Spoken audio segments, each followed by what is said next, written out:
Good morning সবাইকে। কেমন আছো তোমরা সবাই?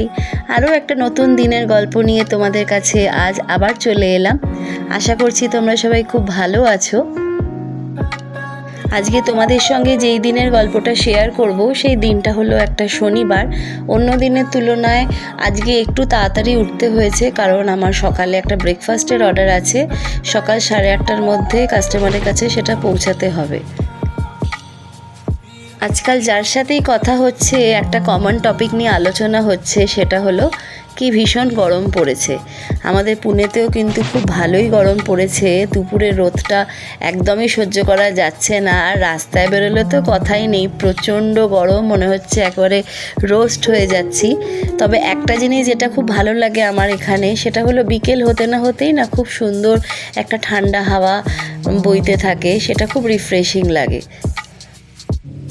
কদিন আগে একটা রাঙালু আমি একটা টবে পুঁতে দিয়েছিলাম, সেই রাঙালু থেকে গাছ বেরিয়ে এত বড় হয়ে যাচ্ছে, রোজই দেখি খানিকটা করে বেড়ে যাচ্ছে। আমি জানি না এটাকে নিয়ে এবার কি করব, হয়তো এবার কেটে দিতে হবে। ব্যালকানিতে 5 মিনিটের জন্য মি টাইম কাটিয়ে নিয়ে এইবারে চলে এসেছি আমি কিচেনে। ব্রেকফাস্টের অর্ডারটা রেডি করে ফেলতে হবে। আজকে ব্রেকফাস্টে যাচ্ছে লুচি, তার সাথে রুটিও আছে, আর তরকারির মধ্যে আছে ভেজ আলুর দম আর নিরামিষ তরকা। আমার এই বিজনেসের একটা ছোট্ট হোয়াটসঅ্যাপ গ্রুপ আছে, যেই গ্রুপে আমি রেগুলারলি লাঞ্চ আর ডিনারের মেনু পোস্ট করে থাকি। সেই মেনু দেখেই যাদের অর্ডার করার থাকে তারা আমাকে হোয়াটসঅ্যাপে মেসেজ করে। বিজনেস বাড়াবার ইচ্ছে তো সবসময় থাকে মনে। আমার কেন, যারাই বিজনেস করে তাদের সবারই মনে ইচ্ছে থাকে যে এইবারে আরেকটু বাড়াই। আমি খুব সহজে বাড়িয়েও ফেলতে পারি যদি আমি আমার মেনুতে ব্রেকফাস্টেরও কিছু আইটেম রাখি, আবার যদি স্ন্যাক্সেরও কিছু আইটেম রাখি, কিন্তু সেটা করে উঠতে পারি না ম্যান পাওয়ারের জন্যে। কারণ লাঞ্চ আর ডিনারের মেনু কমপ্লিট করে এত বেশি টায়ার্ড হয়ে যাই, এরপরে যদি আবার ব্রেকফাস্টেরও মেনু রাখি, আবার স্ন্যাক্সেরও রাখি, মানে আরও অনেক বেশি চাপ পড়ে যাবে। সেই চাপটার ভয় আর সেটা করে উঠতে পারি না। ব্রেকফাস্টের মেনু পোস্ট না করেও তোমরা তো দেখোই, অনেক সময় তোমাদের সাথে শেয়ার করেছি, মাঝে মধ্যে আমার কাছে ব্রেকফাস্টের অর্ডার আসে। তো তার জন্যে সেই দিনটা পার্টিকুলারলি অনেকটা বেশি তাড়াতাড়ি উঠতে হয়। কোনো দিন যে জীবনে আমি ব্যবসা করব সেই কথাটা কখনো কল্পনাতেও আসেনি। আমি চিরকাল চাকরি করতে ভালোবেসেছি। বিয়ের আগে থেকে আমি চাকরি করতাম, চাকরি করে এসেছি। হঠাৎ করে চাকরি করতে করতে যে ব্যবসায় নেমে পড়ব সেটা কিন্তু মাথায় ছিল না, অথচ আমি ব্যবসা কিন্তু করছি। তো সেই রকমই যদি কখনো ভগবানের ইচ্ছে থাকে ব্যবসাটা আমার বাড়ানো হবে, যদি উনি ভেবে থাকেন তাহলে নিশ্চয়ই সেটা হবে। আর যদি ওনার ইচ্ছে না থাকে তাহলে যেরম চলছে সেরমই চলবে। তবে যা চলছে, যা আছে, তাতে কিন্তু আমি খুবই খুশি। ব্রেকফাস্ট রেডি করে পাঠিয়ে দেওয়া হয়েছে। এইবারে আমি চলে এসেছি আমার বাড়ির কাছে। তোমরা তো সবাই জানো হোলসেল ফিশ মার্কেটে কিনছি আজকে কাতলা মাছ।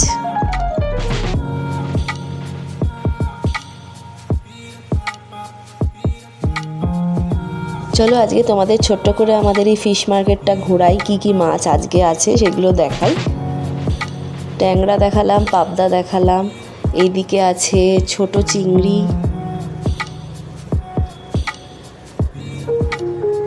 এখানে আছে লোটে মাছ। সব মাছ তো আমি চিনি না, তোমাদের তাও দেখাচ্ছি।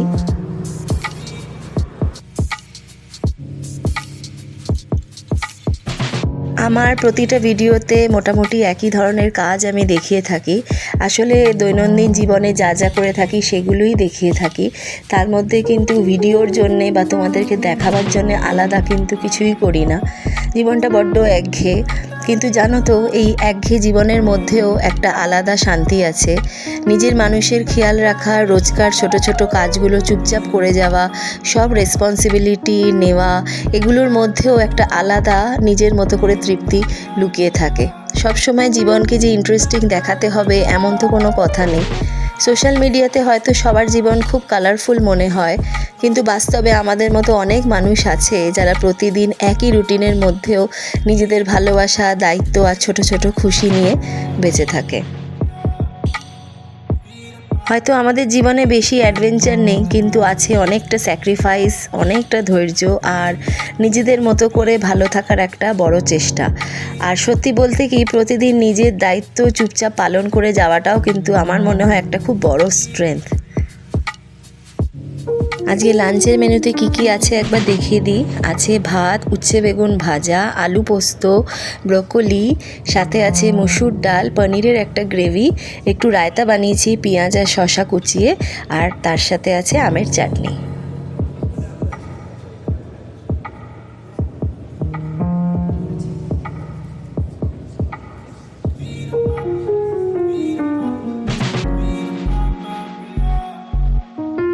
ঘড়িতে বাজে এখন বিকেল 6টা। চারিদিকের অবস্থা দেখে নিশ্চয়ই বুঝতে পারছো ভালো মতো দিনের আলো রয়েছে, খানিকটা রোদের তেজও রয়েছে। আমাদের এখানে অনেক লেটে অন্ধকার নামে, তার আগে ভালো মতো দিনের আলো থাকে, রোদের তেজও থাকে খানিকটা। আজ তো দিনটা শনিবার, তাই নিয়ম অনুযায়ী আজকে আমরা বেরিয়েছি। আর আজকে এসছি আমরা আমাদের বাড়ির খুব কাছেই একটা পার্কে। জায়গাটার নাম হলো ওয়ার্ল্ড পার্ক। এই পার্কটা যেই জায়গায়, সেই এরিয়াটার নাম হলো পিম্পলে সওদাগর। আমাদের বাড়ি থেকে 20-22 মিনিট মতো সময় লাগে। আমরা স্কুটারেই এসছি আজকে।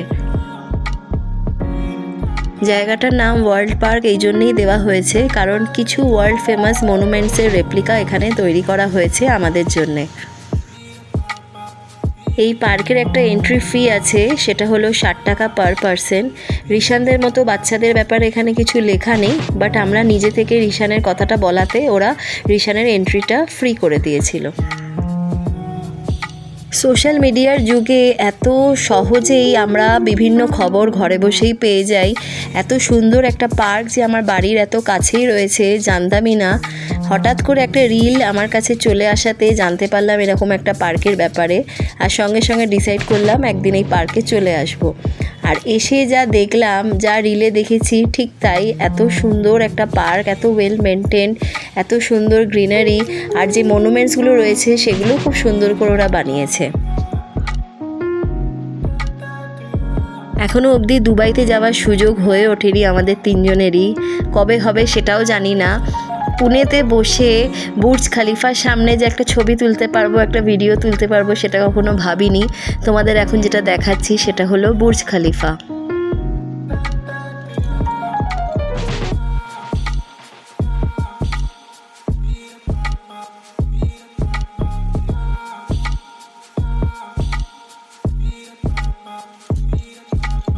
তোমাদের এখন যেই মনুমেন্টের রেপ্লিকা দেখাচ্ছি সেটা হলো ইটালির এক বিখ্যাত মনুমেন্ট, তার নাম হলো লিনিং টাওয়ার অফ ইটালি।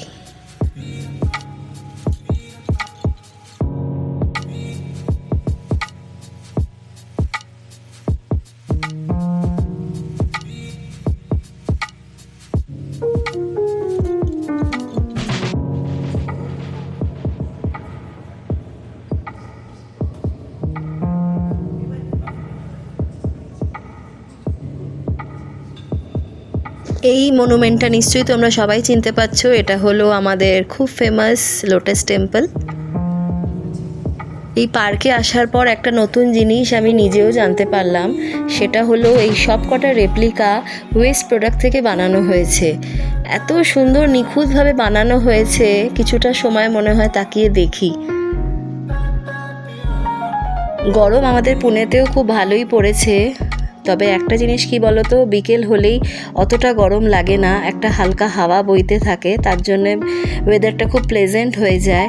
আর এখন যে এখানে এসছি, খুব সুন্দর একটা প্লেজেন্ট ওয়েদার রয়েছে, এত সুন্দর গ্রিনারি চারিদিকে, এই মনুমেন্টগুলো এত নিখুঁত কাজ, তার সাথে রিশানের ভালো বিহেভিয়ার, সব মিলিয়ে এক্সপিরিয়েন্সটা কিন্তু খুব সুন্দর। অনেকটা এরিয়া জুড়ে এই পার্কটা বানানো হয়েছে, আর রেপ্লিকাগুলোর মাঝখানে অনেকটা স্পেসও রয়েছে, অনেকটা গ্রিনারি দিয়ে ওরা ভরিয়ে রেখেছে। এখানে এসে জানতে পারলাম টোটাল 17টা রেপ্লিকা রয়েছে এখানে। এখন যেটা তোমরা ভিডিওতে দেখছো সেটা হলো সিডনি অপেরা হাউস। এখন তোমাদের যেটা ভিডিওতে দেখাচ্ছি সেটা হলো আমাদের মহারাষ্ট্রের খুব ফেমাস অজন্তা কেভস। আমি নিজে অজন্তা ইলোরা ঘুরে এসেছি, তবে এখানে এসে আরও একবার অজন্তায় ঘুরে এলাম।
এখন আমরা চলে এসেছি সরাসরি ক্যাম্বোডিয়ায়। তোমাদের এখন যেই মনুমেন্টের রেপ্লিকা দেখাচ্ছি সেটা হলো ক্যাম্বোডিয়ার খুব ফেমাস একটা মনুমেন্ট, নাম হলো আঙ্কোর ওয়াট।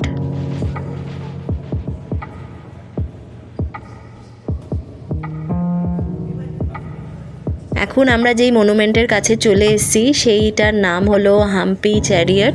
কর্ণাটকায় হাম্পি নামে একটা গ্রামে এই হাম্পি চ্যারিয়ট অবস্থিত।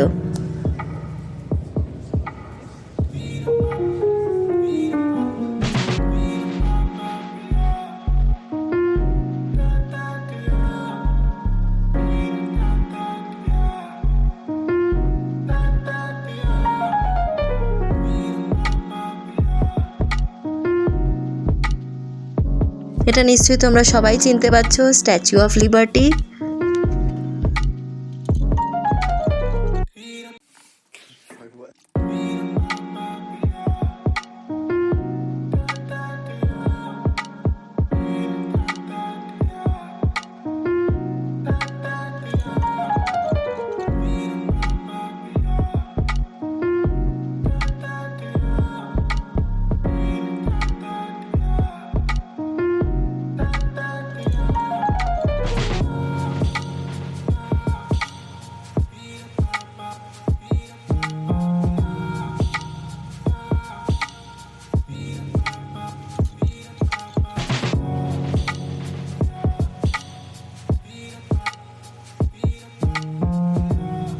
এইবার তোমাদেরকে আমি যেটা দেখাবো সেটা হলো ইটালির খুব বড় আর সবচেয়ে ফেমাস একটা ফাউন্টেন, নাম হলো ট্রেভি ফাউন্টেন।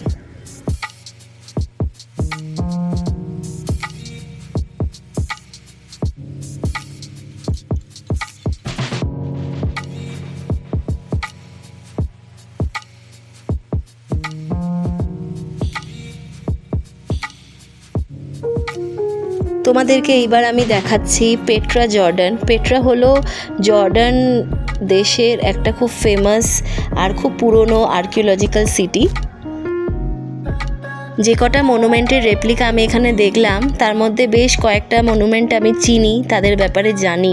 তবে এরকমও কয়েকটা মনুমেন্ট আছে যাদেরকে আমি চিনি না, যাদের ব্যাপারে কখনো শুনিনি। অরিজিনাল কখনো দেখতে পাবো কি না আমি জানি না, তবে এই মনুমেন্ট দেখে একটা খুব ভালো এক্সপিরিয়েন্স হলো, এইটুকু আমি নিঃসন্দেহে বলতে পারি।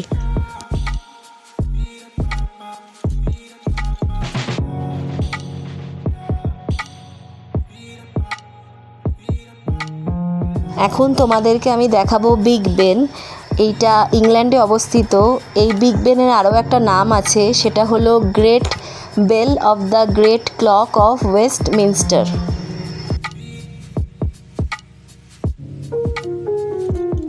বেশ খানিকটা সময় ঘোরাঘুরি করে আমরা একটু ক্লান্ত হয়ে গেছিলাম, কারণ তোমাদেরকে আগেই বললাম অনেকটা এরিয়া জুড়ে এই পার্কটা। তাই আমরা এখন একটু বিরতি নিচ্ছি, কিছুই না, একটু রেস্ট নেবো, বসবো।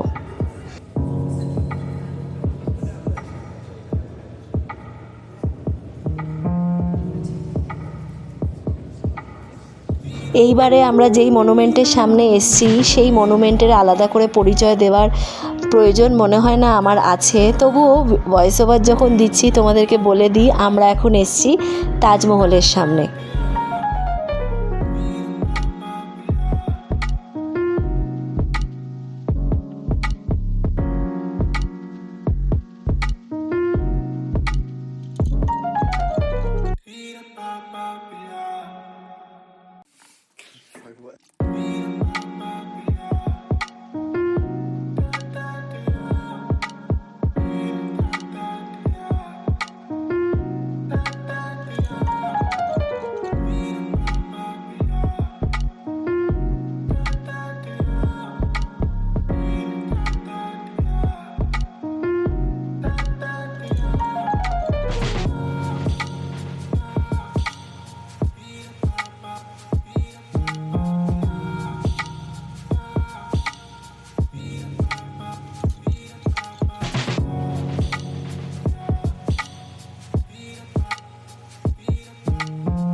এখন আমরা চলে এসেছি স্পেনে।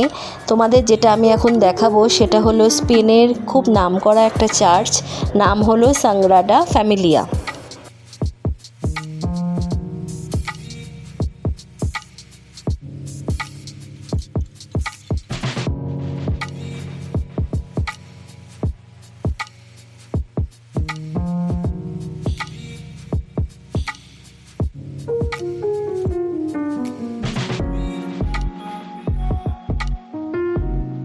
এইবারে আমরা চলে এসেছি ইজিপ্টে। তোমাদের যেটা দেখাচ্ছি সেটা হলো গ্রেট পিরামিড অফ গিজা। এই ওয়ার্ল্ড পার্কের একদিকে বেশ খানিকটা জায়গা নিয়ে বানিয়ে রাখা হয়েছে একটা বাচ্চাদের প্লে এরিয়া। সব বাবা মায়েরাই তাদের বাচ্চাদের নিয়ে এসছে। বাচ্চারা হয়তো মনুমেন্ট দেখে বোর হয়ে গেছে, তাই বাবা মায়েদের নিয়ে এই প্লে এরিয়াতে ভিড় করেছে। আমাদের এই ওয়ার্ল্ড পার্কের ভ্রমণ প্রায় শেষের পথে। আমরা সবকটা মনুমেন্টই খুব তাড়াতাড়ি কভার আপ করে নিয়েছি, কারণ রিশান কোন সময় ওর মুড অফ হয়ে যাবে সেটা তো আন্দাজ করা যায় না, তাই তাড়াতাড়ি কভার আপ করে নিয়েছি। এখন আমরা এন্ট্রান্সের পথে চলে এসেছি। এখন তোমাদের যে মনুমেন্টটা দেখাচ্ছি, যে রেপ্লিকাটা দেখাচ্ছি, সেটার নাম হলো মাউন্ট রাশমোর। এটা ইউএসএতে অবস্থিত।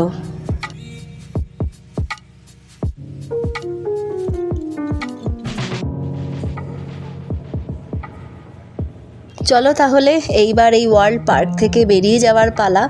আমরা কিন্তু খুব এনজয় করেছি আমাদের এই ওয়ার্ল্ড ট্যুরটা। আশা করছি তোমরাও এনজয় করেছো আমাদের সাথে। এই পার্ক থেকে বেরিয়ে আমরা সরাসরি চলে গেছিলাম আমাদের পাড়ায়। সেখানে একটু আখের রস খেয়েছিলাম তিনজনে। খুব গরম পড়েছে, গলাটা শুকিয়ে গেছিলো। চলো তাহলে আজকের গল্পটাও এখানেই শেষ করলাম।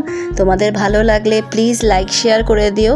যারা নতুন দেখছো চ্যানেলটাকে সাবস্ক্রাইব করে দিও। খুব শীঘ্রই নতুন একটা গল্প নিয়ে আরও একবার তোমাদের কাছে চলে আসব। তোমরা কিন্তু খুব ভালো থেকো, সুস্থ থেকো, আনন্দে থেকো, আমার পাশে থেকো। তোমাদের সবাইকে টাটা।